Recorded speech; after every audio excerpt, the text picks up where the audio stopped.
Hello student, मैं हूं Amit sir और आप देख रहे हैं फिजिक्स टेक पॉइंट। ठीक है, तो स्वागत है आप सभी का हमारे इस यूट्यूब चैनल पर। तो आज हम लोग करने जा रहे हैं फिजिक्स क्लास 11th का चैप्टर नंबर 2, जो कि है यूनिट एंड डायमेंशन। ठीक है, तो आज हम लोग करेंगे यूनिट एंड डायमेंशन का, जो कि आज लेक्चर नंबर 1 है। ठीक है, तो सबसे पहले हम लोग हेडिंग लगा लेते हैं यूनिट एंड डायमेंशन, यानी कि मात्रक और विमा। तो आज हम लोग शुरू करेंगे मात्रक और विमा, जो कि फिजिक्स क्लास 11 का, बोले तो 11th का चैप्टर नंबर 2 है। ठीक है, तो जिसका नाम है यूनिट एंड डायमेंशन। इस हिंदी हो गया इसका मात्रक और विमाएं। ठीक है, तो आज हम लोग करेंगे मात्रक और विमा, जो कि चैप्टर नंबर 2 है फिजिक्स क्लास 11th का। ठीक है, तो इसमें सबसे पहला टॉपिक आता है कि फिजिकल क्वांटिटी क्या होती है। ठीक है, फिजिकल क्वांटिटी यानी कि भौतिक राशि किसे कहते हैं। तो देखिए फिजिकल क्वांटिटी जो है ये किसी भी मटेरियल का क्वांटिटी होता है जिसका कि हम लोग मेजरमेंट करते हैं। ठीक है, तो सबसे पहले इसका डेफिनेशन लिख लेते हैं, फिर इसको समझते हैं। देखिए सबसे पहला टॉपिक आता है फिजिकल क्वांटिटी क्या होती है। फिजिकल क्वांटिटी, तो it is the material, sorry, it is the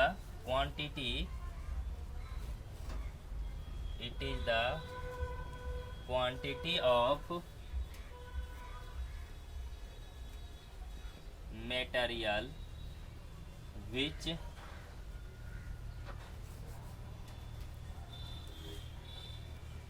can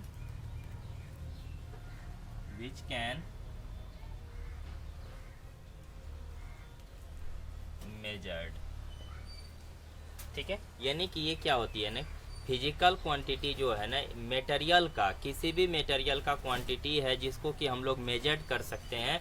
यानी बोले तो हम उस चीज़ को नंबर में रिप्रेजेंट कर सकते हैं, यानी कि न्यूमरल वैल्यू के साथ रिप्रेजेंट कर सकते हैं। इसी बात को हम एक और तरह से लिख सकते हैं, द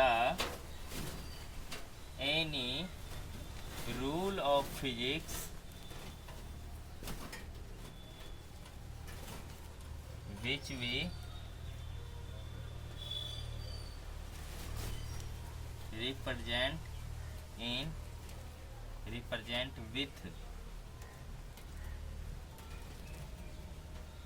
न्यूमरल वैल्यू। देखिए पहले हम लिखे क्या है उसको पहले समझ लेते। देखिए फिजिकल क्वांटिटी क्या होती है। फिजिकल क्वांटिटी का हिंदी हो गया भौतिक राशि। ठीक है, भौतिक राशि किसे कहते हैं। तो भौतिक राशि क्या है, तो it is the quantity of materials, मतलब किसी भी मटेरियल का क्वांटिटी होता है, मात्रा होता है। ठीक है, विच कैन मेजर्ड, किसी भी क्वांटिटी का, किसी भी राशि का जो है ना मात्रा ही क्या कहलाती है, फिजिकल क्वांटिटी कहलाती है। ठीक है, और दूसरे तरह से भी हम कह सकते हैं कि the any rule of physics, भौतिकी के जिन जिन नियमों को हम लोग संख्या के पद में लिख सकते हैं।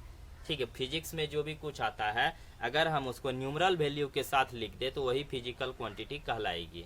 ठीक है, भौतिकी के जिन नियमों को हम संख्या के रूप में लिख दे या संख्या में उसको रिप्रेजेंट कर दे या संख्या के साथ उसको रिप्रेजेंट कर दे तो उसको हम लोग कह सकते हैं भौतिक राशि। ठीक है, यानी भौतिकी के जिन जिन नियमों को हम लोग संख्या के पद में लिख दें, ठीक है, भौतिकी के जिन जिन नियमों को संख्या के पद में लिख दें उसी को हम लोग क्या बोलते हैं, भौतिक राशि, यानी कि फिजिकल क्वांटिटी। ठीक है, एग्जाम्पल लेते हैं। जैसे मान लीजिए हम वेट का बात करते हैं, WEIGHT, वेट यानी कि वजन। वजन को हम लोग जब भी लिखेंगे तो मान लीजिए किसी का वजन 75 kg है, हम इसे लिख दिए। ठीक है, तो वेट हो गया 75 kg, यानी कि ये जो वेट है, ये जो वजन है, इसको हम लोग न्यूमरल वैल्यू के साथ रिप्रेजेंट किए हैं। तो ये जो वेट है ना, तो वेट हो गया फिजिकल क्वांटिटी। क्लियर है। देखिए वजन को हम लोग न्यूमरल वैल्यू के साथ रिप्रेजेंट कर सकते हैं। जैसे वजन बोले तो वेट, ठीक है, वेट 75 kg, ये जो 75 है ये क्या है, नंबर है।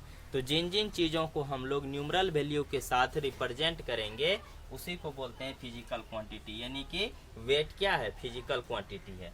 और एक दो एग्जांपल लेते हैं। जैसे किसी भी चीज़ का अगर लेंथ का बात करें तो हम लोग लेंथ यानी कि बोले तो लंबाई, लंबाई जब भी लिखेंगे तो मान लीजिए लंबाई मीटर में भी होगा, सेंटीमीटर में भी होगा, किलोमीटर में भी होगा। तो मान लीजिए अगर हम लिखते हैं लंबाई 10 मीटर, 10 मीटर, तो ये जो लेंथ है, ये जो लंबाई है, उसको हम न्यूमरल वैल्यू के साथ रिप्रेजेंट किए। ये जो 10 है, 10 क्या है, नंबर है, जिसको हम लोग न्यूमरल वैल्यू बोलते हैं। तो लेंथ भी क्या है, फिजिकल क्वांटिटी है, क्योंकि लेंथ को भी हम लोग न्यूमरल वैल्यू के साथ रिप्रेजेंट कर दिए, ठीक है। और एक ले लीजिए एक दो ठो, जिसे मान लीजिए एरिया, एरिया यानी कि क्षेत्रफल। क्षेत्रफल जब भी किसी चीज का होगा, मान लीजिए 100 सेंटीमीटर, 200 सेंटीमीटर या 20 सेंटीमीटर स्क्वायर, सॉरी स्क्वायर होगा इसमें, तो एरिया किसी भी चीज का हो तो उसको हम लोग न्यूमरल वैल्यू के साथ लिख सकते हैं या न्यूमरल वैल्यू के पद में उसको रिप्रेजेंट कर सकते हैं। जैसे क्षेत्रफल, क्षेत्रफल भी क्या हो गया, एक भौतिक राशि हुआ। क्यों, क्योंकि क्षेत्रफल को हम नंबर में रिप्रेजेंट कर सकते हैं, या क्षेत्रफल के पद को हम लोग न्यूमरल वैल्यू के साथ रिप्रेजेंट कर सकते हैं। इसीलिए क्षेत्रफल क्या हो गया, भौतिक राशि हो गया। क्लियर है। अब आता है कि भौतिक राशि जो है ना, भौतिक राशि दो तरह के होते हैं, ठीक है। तो सबसे पहले देखिए भौतिक राशि दो तरह के होते हैं। तो भौतिक राशि जो है दो तरह के होते हैं, ठीक है। तो फिजिकल क्वांटिटी जो है, फिजिकल क्वांटिटी, तो फिजिकल क्वांटिटी हो गए हमारे दो तरह के। एक तो होते हैं basic physical quantity, basic physical quantity, और दूसरा होंगे डिराइव फिजिकल क्वांटिटी, ठीक है। तो बेसिक फिजिकल क्वांटिटी और डिराइव्ड फिजिकल क्वांटिटी, तो फिजिकल क्वांटिटी टोटल हो गए दो तरह के, एक बेसिक और एक डिराइव। फिर यूनिट जब हम लोग पढ़ेंगे तो यूनिट भी दो तरह के होंगे, एक बेसिक यूनिट जिसको हम लोग फंडामेंटल यूनिट भी बोलते हैं, और दूसरा हो जाएंगे डिराइव्ड यूनिट। तो फिजिकल क्वांटिटी भी दो तरह के होते हैं, ठीक है। इसका दूसरा नाम भी हम बोल सकते हैं fundamental quantity, fundamental physical quantity, ठीक है। फंडामेंटल फिजिकल क्वांटिटी, यानी इसको बोलेंगे इसको हिंदी में बोल देते हैं हम लोग मूल या आधारी भौतिक राशि, ठीक है। तो इसको आधारी या मूल भौतिक राशि ही बोलिए, मूल भौतिक राशि, और इसको बोलते हैं व्युत्पन्न भौतिक राशि, व्युत्पन्न भौतिक राशि, ठीक है। तो एक हो जाते हैं मूल भौतिक राशि और एक हो जाते हैं व्युत्पन्न भौतिक राशि। अब मूल भौतिक राशि देखिए क्या होता है कि ये ऐसी फिजिकल क्वांटिटी है जो किसी दूसरे फिजिकल क्वांटिटी पे डिपेंड नहीं करती है, ठीक है। यानी कि it is not depends on, हम इसको बोल सकते हैं, अगर आपको पूछे कि बेसिक फिजिकल क्वांटिटी की डिफिनीशन क्या है, तो आप वहाँ बोल सकते हैं कि बेसिक फिजिकल क्वांटिटी जो है ना, ये किसी दूसरे क्वांटिटी पे डिपेंड नहीं करती है, यानी कि इसको बोल सकते हैं it is not depend on another physical quantity. तो हम यहाँ पे लिखते हैं it is not depend upon another physical quantity,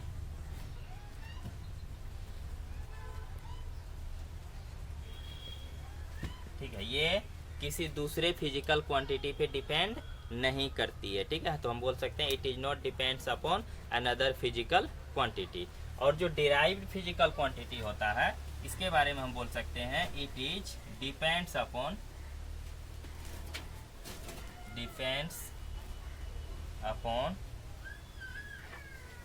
basic unit, basic physical quantity, basic physical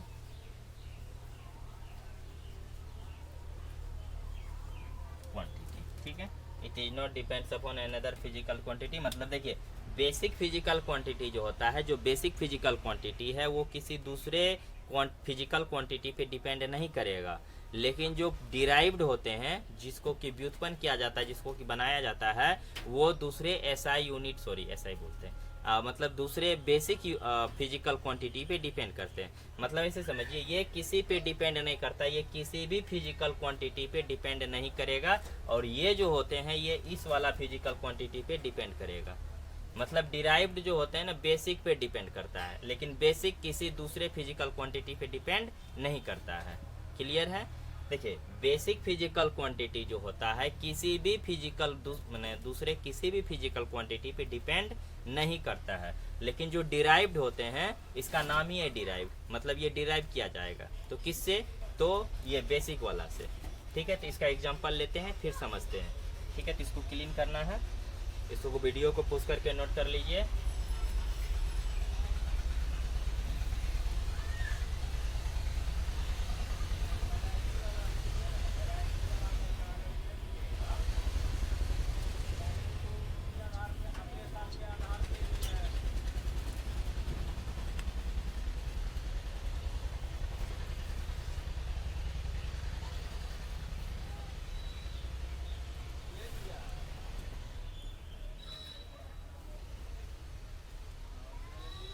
तो बेसिक फिजिकल क्वांटिटी जो होता है दूसरे फिजिकल क्वांटिटी पे डिपेंड नहीं करता है। जैसे इसका एग्जांपल लेते हैं, जैसे लेंथ,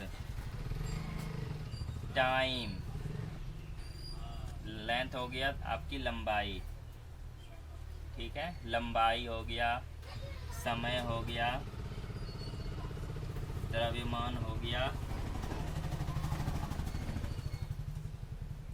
ठीक है, द्रव्यमान हो गया, द्रव्यमान बोले तो इसको मास बोलते हैं इंग्लिश में, ठीक, उल्टा हो गया, मास लिख लीजिए पहले, मास।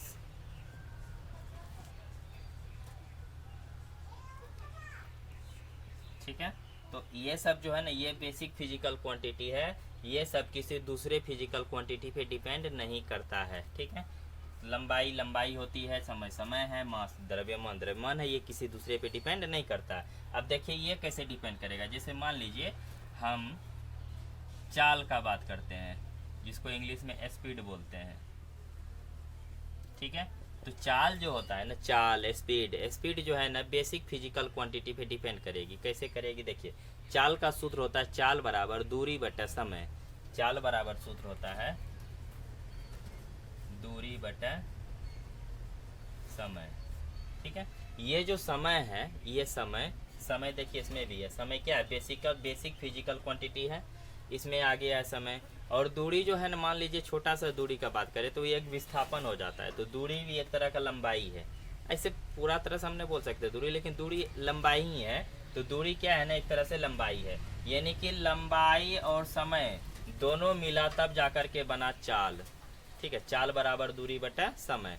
तो ये जो चाल है, चाल दूरी और समय से ही ना व्युत्पन्न किया गया, नहीं हुआ। चाल बराबर जब दूरी बटा समय होता है तो यानी कि दूरी और समय का, अगर मान लीजिए आपको दूरी दे दे समय दे दे, दोनों का मान रख के जो सॉल्व कीजिएगा वो क्या हो जाएगा, चाल, उसका जो भी रिजल्ट आएगा चाल बनेगा।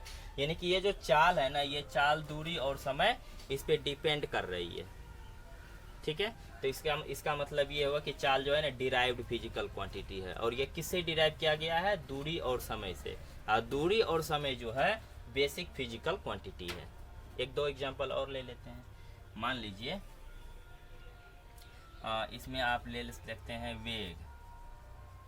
वेग बराबर होता है विस्थापन बटा समय। ठीक है, वेग को इंग्लिश में बोलते हैं वेलोसिटी, और विस्थापन को बोलते हैं डिस्प्लेसमेंट। डिस्प्लेसमेंट, और टाइम, समय को तो टाइम बोलते ही हैं, ठीक है, इसको डिलीट करना पड़ेगा, यहाँ नहीं दिख रहा होगा। Velocity v is equal to S upon T, displacement को एस से डिनोट करते हैं, ठीक है। देखिए वेग बराबर विस्थापन बटे समय। विस्थापन जो है, विस्थापन एक तरह का लंबाई ही होता है, दूरी ही होता है, ठीक है, और समय तो समय है।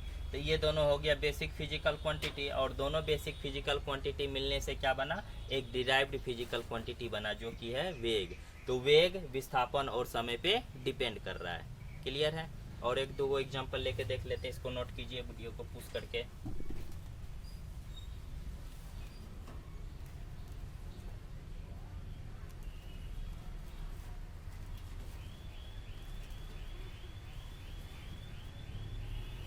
देखिए एक और एग्जांपल ले लेते हैं। मान लीजिए क्षेत्रफल का बात कीजिए, एरिया का क्षेत्रफल।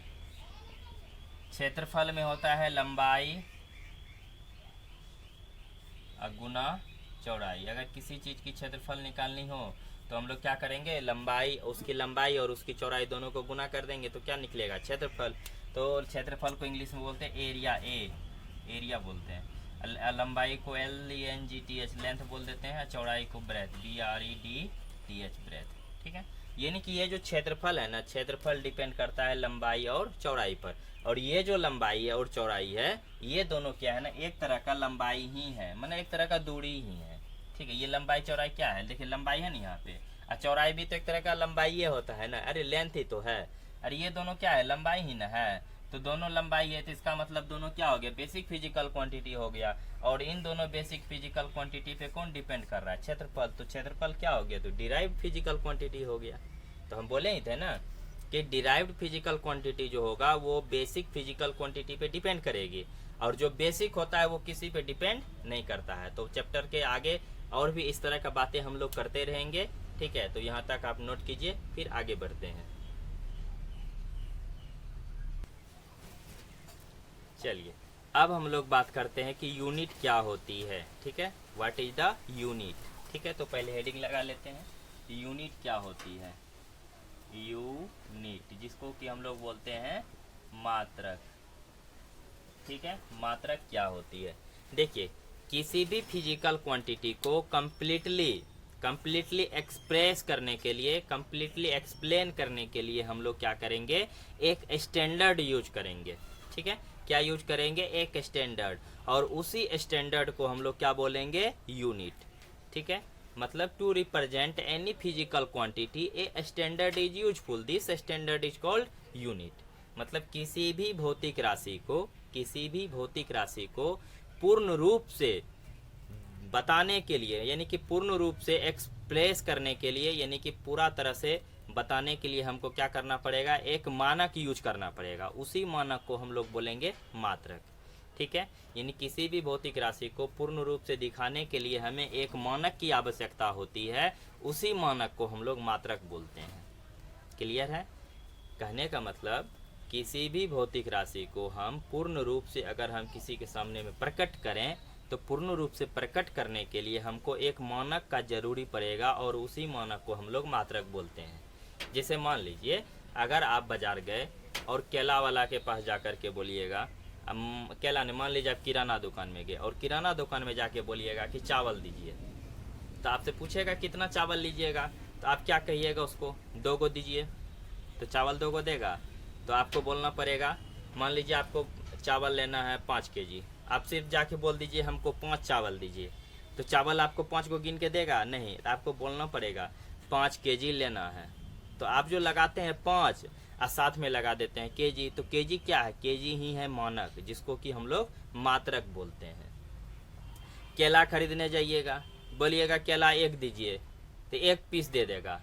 अगर आपको 1 दर्जन लेना है, 12 पीस लेना है, तो आप उसको क्या कहिएगा, हमको 1 दर्जन केला दीजिए। दाल लेना है, 500 ग्राम दाल दीजिए, तो 500 तो बोलते हैं, और साथ में जो ग्राम, दर्जन, किलो, ये सब जो लगा के बोलते हैं, तो वही तो मानक है, उसी को मात्रक बोलते हैं, ठीक है। तो पहले मात्रक का डिफिनीशन लिखते हैं, फिर और समझेंगे इसको। ठीक है, टू रिप्रेजेंट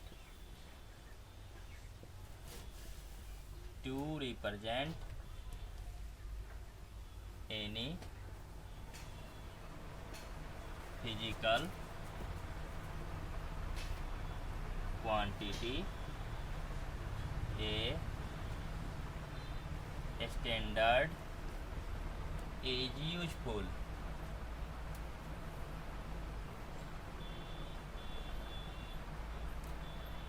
दिस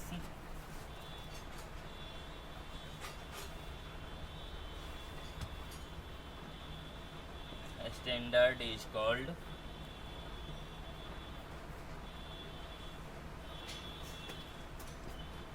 यूनिट।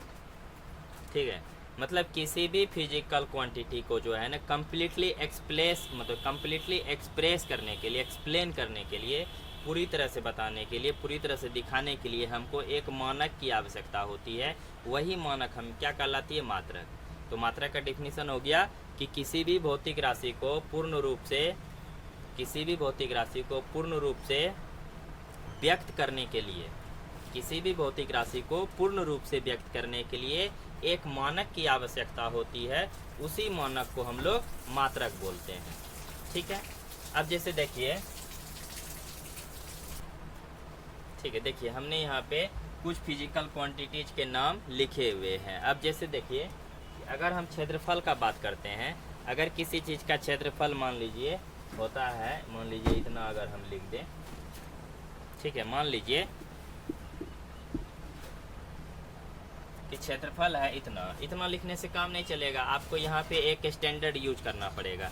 जैसे अगर मान लीजिए क्षेत्रफल 100, आप यहाँ पे आप कुछ नहीं लिखे हैं तो कन्फ्यूजन सा है कि मीटर में 100 मीटर स्क्वायर है कि 100 सेंटीमीटर स्क्वायर है। तो आपको यहाँ पे बताना पड़ेगा कि क्षेत्रफल जो है ना 100 मीटर स्क्वायर है। जैसे लंबाई, अगर मान लीजिए कि आप कुछ ना, वो इंची से वो जो स्केल होता है ना बड़ा वाला, कपड़ा नापने वाला, मापने वाला, तो उससे अगर मान लीजिए आप कोई चीज़ नापे, आपको हो गया मान लीजिए 10 सेंटीमीटर, तो 10 यूज किए, मान लीजिए 10 मीटर हुआ। तो ये जो मीटर है, ये जो मीटर 10 के साथ लगा के बता रहा है। अगर आप सिर्फ 10 लिखते हैं, अगर बोल दिए आप मान लीजिए कि लंबाई 10 है, तो सिर्फ 10 कहने से नहीं ना हुआ, कम से कम आप उसका यूनिट बताइएगा, 10 मीटर में है कि 10 सेंटीमीटर में है कि 10 किलोमीटर में है। जैसे मान लीजिए बिहारीगंज से किशुनगंज का बात करते हैं, तो बिहारीगंज से किशुनगंज है 9। अब 9 कौन ची है? मीटर है कि सेंटीमीटर है कि किलोमीटर है? तो आपको वहाँ बताना पड़ेगा कि 9 किलोमीटर है। तो ये जो किलोमीटर लगाते हैं ना, वही किलोमीटर क्या है ना, यूनिट है, उसी को मात्रक बोलते हैं। ठीक है, किलोमीटर क्या है? यूनिट है। तो वैसे ही लेंथ में अगर हम कुछ बोलेंगे तो लेंथ में यहाँ पे एक मानक ही लगाना पड़ेगा, जो कि हम मीटर या सेंटीमीटर या किलोमीटर कुछ भी लगा सकते हैं। ठीक है, वेग जो होता है, वेग अगर हम ऐसे लिख दिए, वेग है 40 तो नहीं होगा, ये बड़ा नहीं हो सकता है, छोटा होगा, मान लीजिए 10। ठीक है, वेग मान लिया हम लिख दिए 10, तो 10 क्या? तो 10 इस आपको बताना पड़ेगा कौन सी में ले रहे हैं, तो हम मीटर प्रति सेकंड में ले रहे हैं। ये जो मीटर प्रति सेकंड लगाए हैं ना, मीटर प्रति सेकंड, यही है मानक, इसी को मात्रक बोलते हैं। ठीक है, चाल मान लीजिए 20 है, तो 20, चाल ज़्यादा भी हो सकता है, तो चाल ले लीजिए 50 किलोमीटर प्रति घंटा। ये जो किलोमीटर प्रति घंटा यूज कर रहे हैं ना, तो किलोमीटर प्रति घंटा ही क्या है? यूनिट है। ठीक है, किलोमीटर प्रति घंटा ही क्या है? यूनिट है। अब उसके बाद आता है फोर्स। आप कोई चीज़ में फोर्स लगाए, मान लीजिए 100, कौन चीज़ में? तो फोर्स लगता है, तो फोर्स का जो एसआई यूनिट होता है ना, एसआई मात्रक जो होता है वो होता है न्यूटन। तो बल का एसआई यूनिट होता है न्यूटन, तो हम यहाँ पे एक एन यूज करेंगे। एन का मतलब हो गया न्यूटन। ठीक है, तो ये जो हम लोग ये एन, किलोमीटर प्रति घंटा, मीटर प्रति सेकेंड, मीटर और एम स्क्वायर, ये सब क्या? यही सब तो मात्रक है, इसी को तो हम लोग मानक बोलते हैं। नहीं, अब जैसे मान लीजिए केला खरीदने गए तो 1 दर्जन दीजिए, तो ये जो दर्जन लगाते, दर्जन क्या है? ठीक है, ये जो हम बोलते हैं, जैसे मान लीजिए केला, यहाँ पे लगा देते 1 दर्जन, ये दर्जन क्या है? तो दर्जन ही तो मात्रक है। आप चावल खरीदने गए, चावल, राइस जिसको बोलते हैं, चावल, मान लीजिए वहाँ आप जाकर के बोले कि 5 केजी दीजिए, 5 केजी चावल दीजिए, 5 तो बोले, साथ में केजी जो बोल रहे हैं, केजी क्या है? तो केजी ही तो मात्रक है। अभी लगता है कि हमको कि समझ में आप लोगों को आ गया होगा कि मात्रक क्या होता है। ठीक है, अब मात्रक जो है ना 2 तरह के होते हैं, मात्रक भी 2 तरह के होते हैं। अब इसको नोट कीजिए, तब जाके आगे का बात करते हैं। ठीक है, तो यूनिट भी जो है ना दो तरह के होते हैं, यूनिट भी दो तरह के होते हैं, एक होते हैं फंडामेंटल और एक होते हैं डिराइव्ड। फंडामेंटल को दूसरा, इसका दूसरा भी नाम है बेसिक यूनिट, इसको हम लोग दूसरा नाम से भी बुलाते हैं जिसका नाम है बेसिक यूनिट, और ये है डिराइव्ड, तो इसका एक ही नाम है। चलिए, ये हो गया आपको मूल मात्रक, मूल मात्रक, और ये हो गया व्युत्पन्न मात्रक। वही फिजिकल क्वांटिटी वाला बात हो गया। फिजिकल क्वांटिटी भी दो तरह के थे, एक बेसिक फिजिकल क्वांटिटी और एक डिराइव। तो यूनिट भी दो तरह के होते हैं, एक बेसिक और एक डिराइव। ठीक है, शायद लाइट दिक्कत कर रहा है। चलिए, अब यहाँ पे देखिए मूल मात्रक क्या होता है, सेम डिफिनीशन होगा जो फिजिकल क्वांटिटी में डिफिनीशन था, सेम डिफिनीशन होगा। मूल मात्रक का डिफिनीशन होगा कि ऐसा मात्रक जो किसी दूसरे मात्रक पर निर्भर नहीं करता है। ठीक है, यानी कि एक मतलब ऐसा मात्रक जो किसी दूसरे मात्रक पर निर्भर नहीं करता है। और व्युत्पन्न का हो जाएगा ऐसा मात्रक जो किसी नहीं, ऐसा मात्रक जो मूल मात्रक पर निर्भर करता है या मूल मात्रक पर निर्भर रहता है। तो इसका डिफिनीशन हो गया, the unit which is not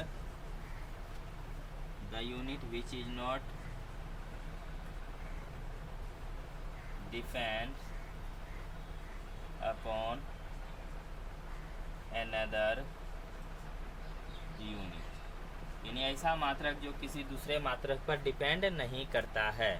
और डिराइव्ड का हो जाएगा द यूनिट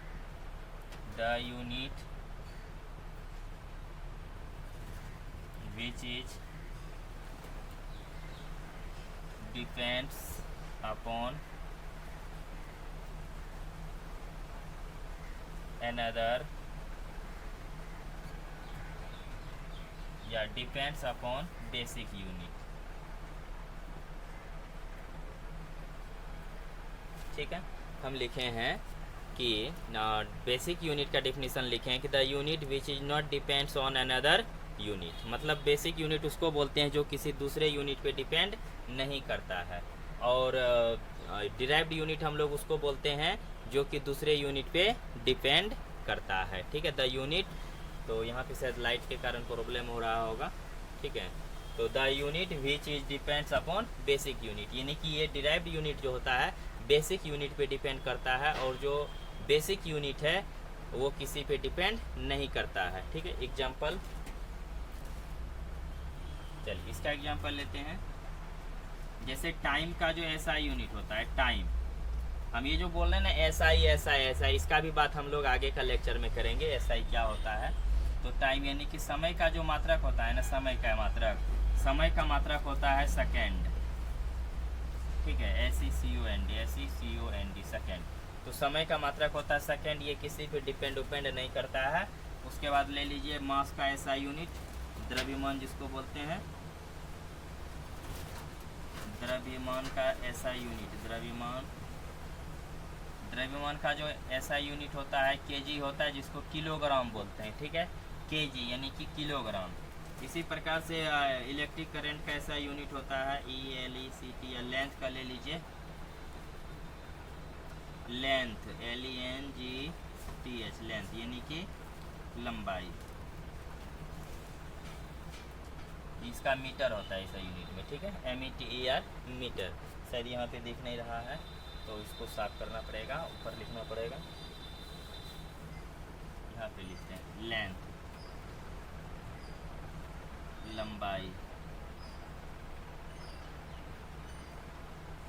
लंबाई का मात्रक होता है मीटर। ठीक है, अब डिराइव्ड जो होता है, डिराइव्ड का जो यूनिट होता है, डिराइव्ड यूनिट जो होता है वो इस पे डिपेंड करेगा। जैसे एग्जांपल में वेलोसिटी का जो ऐसा यूनिट होगा, वेलोसिटी यानी कि वेग का, ये हो जाएगा आपको मीटर पर सेकेंड। ठीक है, ये जो मीटर और सेकेंड ये कैसे आया, कहाँ से आया, ये हम लोग नेक्स्ट लेक्चर में इसको डिराइव कर करके देखेंगे। ठीक है, कैसे आता है। फिलहाल अभी ऐसे देखिए, वेलोसिटी का जो यूनिट है मीटर पर सेकेंड, ये मीटर और सेकेंड पे डिपेंड किया कौन, वेग का जो यूनिट है वो है मीटर और सेकेंड, यानी मीटर प्रति सेकेंड। तो मीटर और सेकेंड ये दोनों जो है ना बेसिक यूनिट में आता है। देखिए मीटर और सेकेंड ये दोनों बेसिक यूनिट में है, और दोनों बेसिक यूनिट मिल करके जो है ना वेग का व्युत्पन्न यूनिट बना है। नहीं समझे? यानी कि बेसिक, देखिए मीटर जो है ना, मीटर क्या है, मीटर अगर अकेला मीटर का बात करेंगे तो मीटर बेसिक यूनिट है, और सेकेंड क्या है, सेकेंड भी बेसिक यूनिट है। दो बेसिक यूनिट मिल करके जो है ना वेग का यूनिट बनाया। ठीक है, यानी कि वेग में दो गो मात्रक आया, एगो मीटर एगो सेकेंड। तो मीटर और सेकेंड दोनों मिलकर के वेग का मात्रक बना है। तो वेग का जो भी मात्रक बना है तो वो तो मूल मात्रक पे डिपेंड कर रहा है, क्योंकि वेग का जो भी मात्रक है मूल मात्रक पर ही ना डिपेंड कर रहा है। तो इसीलिए वेग का जो भी मात्रक उसको हम लोग व्युत्पन्न मात्रक बोलेंगे। उसके बाद और भी ढेर चीज आता है, जैसे मान लीजिए आप ले लीजिए वेग हो गया, एक दो को एग्जाम्पल और ले लीजिए।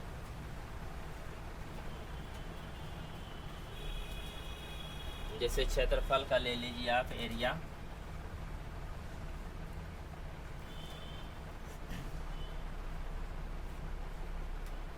क्षेत्रफल का मात्रक होता है मीटर स्क्वायर, यानी कि इसमें जो है ना दो गो मीटर आया होगा, मीटर गुना मीटर, तब जाकर के मीटर स्क्वायर बना है। तो ये जो क्षेत्रफल का मात्रक मीटर स्क्वायर है, इसमें जो मीटर आया है, मीटर क्या है, तो मीटर जो है ना बेसिक यूनिट से लिया गया है।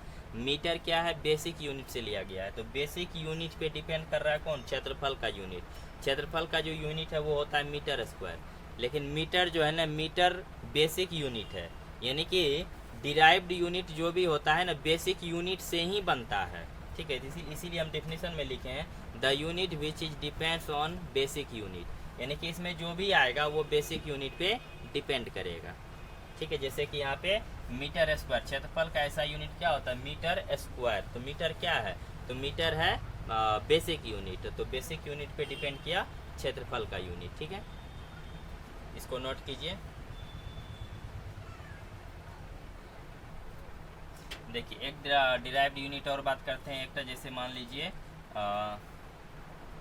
संवेग का बात करते हैं, मोमेंटम।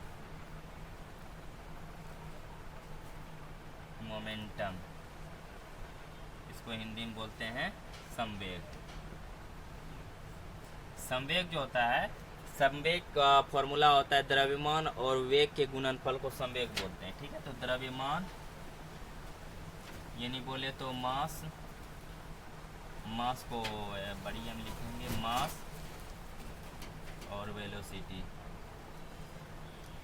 ठीक है, तो यानी कि संवेग का जो यूनिट निकलेगा वो मास का यूनिट और वेलोसिटी का यूनिट रख के गुना करके जो भी आंसर आएगा वही होगा संवेग का यूनिट। जैसे मास का जो यूनिट होता है वो होता है किलोग्राम, और वेलोसिटी का भी तुरंत हम लिखे थे ऐसा यूनिट, वेलोसिटी का मीटर पर सेकेंड।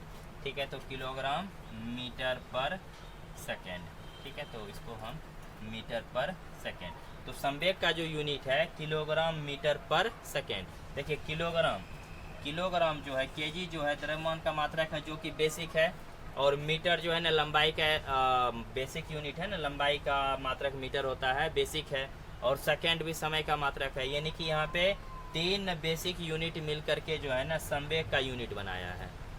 तीन ठो बेसिक यूनिट है, किलोग्राम मीटर और सेकेंड।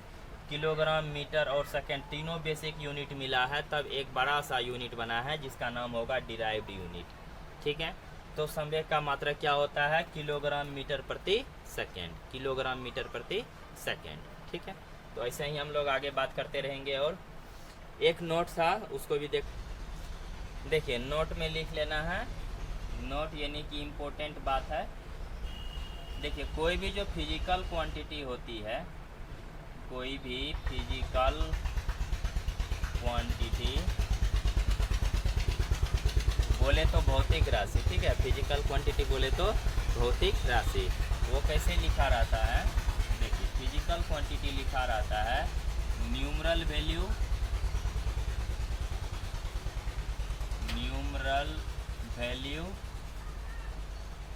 गुना यूनिट।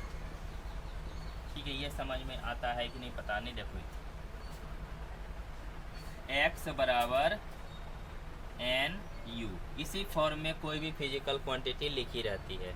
जैसे अगर हम कुछ लिखते हैं, जैसे मान लीजिए हम लिखे length, length is equal to 10 metre, ठीक है, ऐसे ही लिखेंगे। जैसे मान लीजिए क्षेत्रफल, एरिया, एरिया बराबर मान लीजिए 100 सेंटीमीटर स्क्वायर। मान लीजिए मास का बात करते हैं, मान लीजिए 55 kg, ठीक है। देखिए ये जो लेंथ है, लेंथ हो गया फिजिकल क्वांटिटी, मीटर जो है, मीटर हो गया मात्रक, ये हो गया भौतिक राशि, ये हो गया मात्रक, बीच में आ गया न्यूमरल वैल्यू। तो वही ना लिखे हैं, ये फिजिकल क्वांटिटी है, ये नंबर है और ये यूनिट है, यानी फिजिकल क्वांटिटी ये हुआ x, ये हुआ न्यूमरल वैल्यू और ये हो गया यूनिट। वही x बराबर एन यू। फिर देखिए ये हो गया एरिया, ये हो गया फिजिकल क्वांटिटी, x हो गया न्यूमरल वैल्यू और सेंटीमीटर स्क्वायर हो गया मात्रक। तो ये हो गया x, यानी एरिया फिजिकल क्वांटिटी को x लिखें, और ये हो गया न्यूमरल वैल्यू n और ये हो गया यूनिट। फिर ये हो गया आपको x फिजिकल क्वांटिटी, ये हो गया न्यूमरल वैल्यू यानी कि n और ये हो गया यूनिट। यानी कि कोई भी फिजिकल क्वांटिटी x बराबर एन यू के फॉर्म में लिखा रहेगा। इसको याद रखिएगा, कोई भी फिजिकल क्वांटिटी में दो चीज़ रहेगा, एक नंबर रहेगा, एक उसका मात्रक रहेगा। यानी कोई भी दुनिया का कोई सा भी फिजिकल क्वांटिटी होगा ना, उसमें दो चीज़ होगा, एक तो न्यूमरल वैल्यू होगा और दूसरा उसका मात्रक होगा। जैसे यहाँ पे दिख रहा है लंबाई 10 मीटर, तो लंबाई फिजिकल क्वांटिटी हो गया, 10 नंबर वाला वैल्यू हो गया और मीटर यूनिट हो गया, ठीक है। तो आज के इस लेक्चर में इतना ही, फिर मिलेंगे नेक्स्ट लेक्चर में। तो बने रहिए हमारे इस YouTube चैनल पर, ठीक है। धन्यवाद।